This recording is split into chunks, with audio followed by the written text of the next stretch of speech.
I've heard of this story of an army platoon that was going in Kashmir in the higher regions. It's very cold. That's why it's called Tapobhumi. And the mountains are like semi covered with snow and a few grassy patches or sometimes fully snow covered. And this platoon was going in the month of October when the cold had started increasing. And they were relieving another platoon that was coming down. Now, just walking on that hill, they were feeling extremely frozen and they were just hoping. They asked the captain in charge, if only we could get a steaming hot cup of coffee. Captain was wondering where it could be, and they found a little shanty out there, a tea shop. When they climbed up to the tea shop, they found it was all closed. So one of the soldiers said, let's break it open, make it ourselves. The captain said, we've come here to protect people and not to steal. But the temptation of that hot cup of tea was such that they decided to break it. The kettle was there, the stove was there, they prepared the hot tea, and the 25 soldiers, they had the tea. Now the captain thought that we are not thieves. They had snacks also. So let me compensate. And he left a few $1,000s there on the counter for the owner. And they went off. They spent the winter up in the mountains. And then, after 6 months, they were coming down because the next platoon was now coming to replace them. And while returning, they reached that tea shop, and this time the owner was sitting inside. They all reached and they placed orders for tea. He was giving them tea and also chit-chatting. He was a very gregarious person. And he said that I have firm faith in the Supreme. One of the soldiers said, you have firm faith in the Supreme, but you are so poor. What has God done for you? He said, Sahab ji, should I tell you what he has done? In the month of October, I was in deep trouble because the terrorists had come and they had badly injured my son. Thinking that he had sided with the army, for no reason, they had come and beaten him up. And I had to get him treated medically, but I had no money at all. I was in such a fix. And then I came to my shop to see how much do I have in my safe. And there were $3,000 lying. Sahab ji, this was Bhagavan's grace. If God did not do it, who else did it? So the captain looked at the soldiers and indicated with his eyes quiet, don't let him know what happened. So he said, Sahab ji, should I not believe in God? The captain said, absolutely, there is one God and he is the one who took care of you. Now the point is that God took care of the person or the captain took care of the person. How can we say that it was not God? Do we have any proof that it was not God? It's only a leap of faith. Now one person says it was not God. I refuse to believe. You're having a leap of faith. It's possible God was inspiring the captain to do that. So either way, we are taking leaps of faith. Now, if those some people are fortunate, they develop faith towards the Supreme. And that faith becomes a huge asset. As the Bible says, we walk by faith, not by sight. We think we are walking by sight, but in the trajectory of our life is determined by our faith. Somebody is just running money. Why are you doing all this? My faith tells me that money is the basis of happiness. Somebody else is running power. Why do you want power? You want to go and stand for elections. You want to stand for that elections. So again, his faith, that power is fulfill my self-interests. Now you all came for the weekend retreat. What is it that made you come for the weekend retreat? Your faith told you it's a worthwhile way to spend your time. So this faith is such an important thing. Sri Krishna says that those people who develop faith in the divine, now this faith comes by purifying the heart. How does it come? As you start purifying the heart, it naturally starts developing. But there's a process out there. And it also comes by associating with people who have faith. Of course, just like the coronavirus spreads from one person to the next, that spreads slowly. And faith is more of a pandemic that spreads far more rapidly. So you associate with the person with faith and it will infect you as well. That is why the saying, Ek ghadi adhi me puniyad, tulsi sangat sadhu ki koti kate aparat. All the scriptures say the power of satsang. A moment satsang will ignite that faith in you. And once the faith comes, the journey has begun. Then the second part is, Shri Krishna has said here, tad buddhaya tad atmanah. Those who align their intellect with God and who absorb their minds in God. Mai eva mana dhatsva mai buddhim naveshaya. They are the blessed ones who make their lives auspicious. And if they do it sufficiently enough, they go to the point of no return. Yad gatva na nivartante taddhama paramam mama. This connection with God is the important thing. Sarve Veda Yat Padma Mananti. All the Ved mantras are pointing there. But very often, God is like a bitter pill. The people don't want to hear the word God. They don't want to have anything to do with the concept God. So the Vedas realize and they take us this way and take us that way. We may feel that ultimate purpose of these Vedas is something else. But those same Vedas are saying, no, our ultimate goal is Bhagavan. Sri Krishna says in the Gita elsewhere, Vedaishcha sarvairahameva vedyo vedanta krit veda videva chaham. Arjun, by all the Vedas, I am to be known. I am the creator of these Vedas. I am the knower of the Vedas. And by my grace, somebody else can know. But never by their intellect. If people say, okay, I will with my intellect analyze the Vedas and see what is there in them, they will never understand.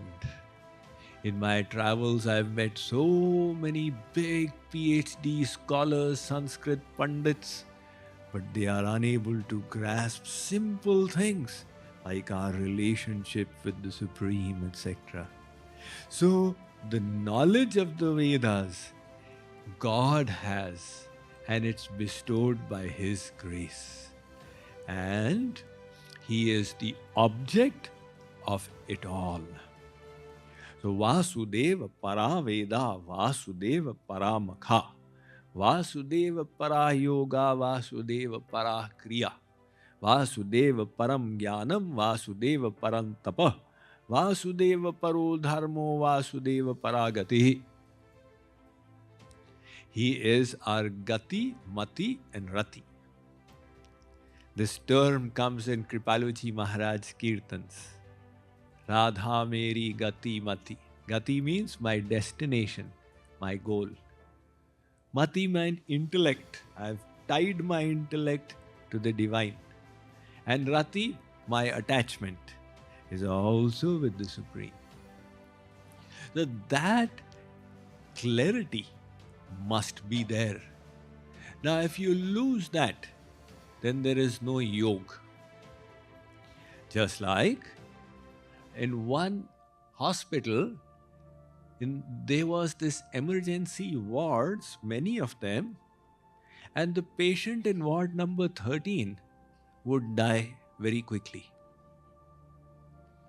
So they all wondered, why is it that the patient in number 13 dies? Many people say it's an unlucky number. Some say it's lucky for some. But nevertheless, they decided to call a Mahatma. Mahatma ji, you please find out, is there a jinx? Is there black magic going on? Ultimately, what is causing the patient in number 13 to die? Mahatma ji said, all right, you give me 24 hours. After 24 hours, he said, the sweeper, please dismiss him. They said, why dismiss him? Because the other rooms have got few extra power points. But in room number 13, there is only one power point. So when he comes to do the vacuum cleaning, he removes the oxygen supply and puts the vacuum there. He has cut off the connection. And without the connection, how will the patient survive? So that connection is what yoga is all about. The connection between Jivatma and Paramatma. That is yoga. In another case, there was a patient who was critically ill, and that patient's relatives had surrounded. They said, may call the priest, so the priest can give him some last messages. And the priest came, and moment the priest stood there looking compassionately at the patient's face, the patient started gasping and gesticulating something as he was trying to say something. The priest was consoling him. It's all right, don't worry, just take it easy. God is there to help. And then he scribbled something and gave it to the priest. So the priest said, this is not the time to read all these notes. He put it in his pocket. And a minute after that, the patient passed away. So now, when the funeral was being conducted, they called the priest to say the prayers. And having said all the prayers, the priest remembered that this guy in the grave, I had met him in the hospital, and he had handed a note to me which is still in my pocket. He took it out. The patient had written, you are standing on my oxygen tube. So, if the connection is severed, then what remains? Likewise, we discuss so many things and so many philosophies, but the end of it all should be that we develop faith in God. The end of all knowledge is faith. Kabir ji says, sunane ki had samajh hai, samjhan ki had jnana, ज्ञान की हद हरि नाम है, प्रेम नाम हद जान. All hearing ends in understanding. All understanding ends in wisdom. All wisdom ends in faith in the name of God. And all chanting of God's name should end in love for God. If we miss out that one, then everything that remains is zeros. There's the story from Sri Krishna's Leelas, where Krishna wanted to reveal something. So he came out of the house quickly. Yashoda did not have time to pack a tiffin for him. And he joined his friends for their cowherd pastimes. Now, because he was not carrying any tiffin, Out there in the forest, he started creating a ruckus. I'm hungry, please arrange for something. The friend said that what to do? We don't have anything out here, no Starbucks, no Chipotle. Sri Krishna said that, look, there are these Brahmins there, these Pandits. Go and tell them that Krishna and Balaram are hungry. So they went. The Brahmins were doing their ritualistic ceremonies. Vishno rara tammasi Vishno shnaptre so Vishno syurasi Vishno dhruvosi Vaishnavamasi Vishnave tva idam Vishnave namaha swaha. So the children came. Panditji, Krishna and Balaram are hungry. Can you please give us some food? Hey, don't disturb. Let the yagya be over. You will get the yagya avashisht later on. Now, who was asking? Bhagavan. And the aim of any ceremony should be to please Bhagavan. But that point has been sidelined. So they came back and they said, Krishna, where did you send us? They looked like big Mahatmas. They had such big tilaks and they were wearing these special pat, etc. But they don't even know that when you are hungry, they are supposed to feed you. Krishna said, you will not get anything from them. Go and ask the Brahman Patnis. So they went and asked the Brahman Patnis. Those ladies had for many years been hearing about Krishna.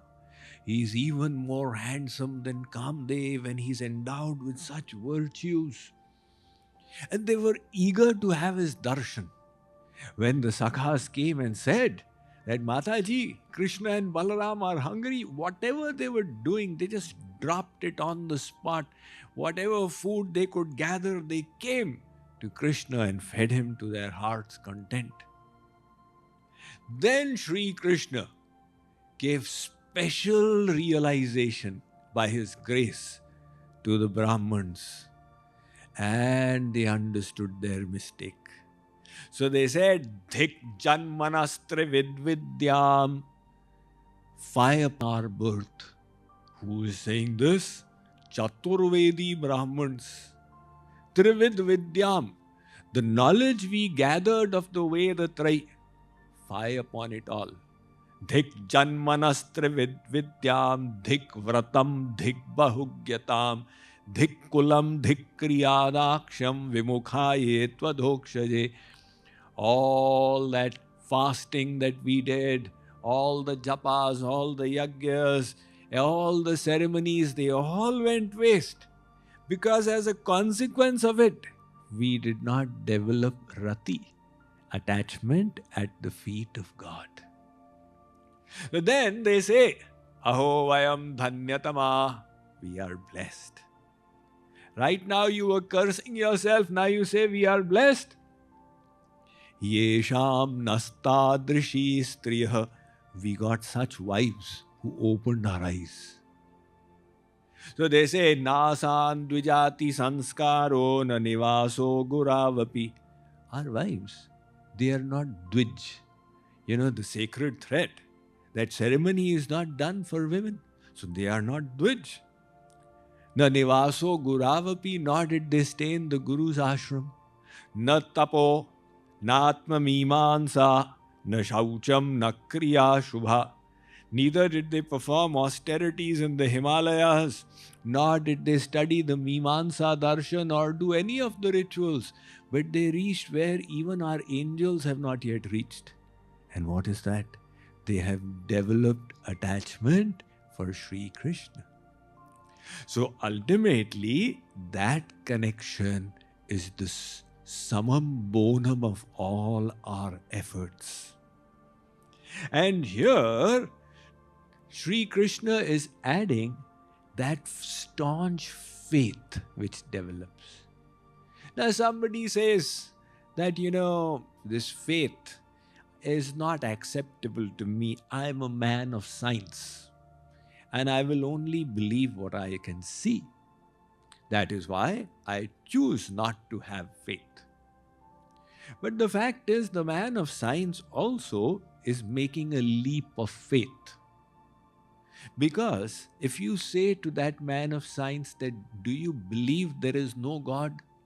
Yes, I am an atheist. So have you proved that there is no God? Do you have proof of it? The only person who can have proof that there is no God is one who has seen everything in the universe. Now, how can anybody see everything in the universe? That means you have to go to Manhattan's, Queens, Long Island, all the 5 boroughs, and every building and every house, apartment of every building, and every room of every apartment, and every cupboard. Because if you've not seen one cupboard, maybe God is sitting there. So without seeing everything, how can you say that there is no God? You are making a leap of faith. Either way, there is a leap of faith. What do you choose to believe?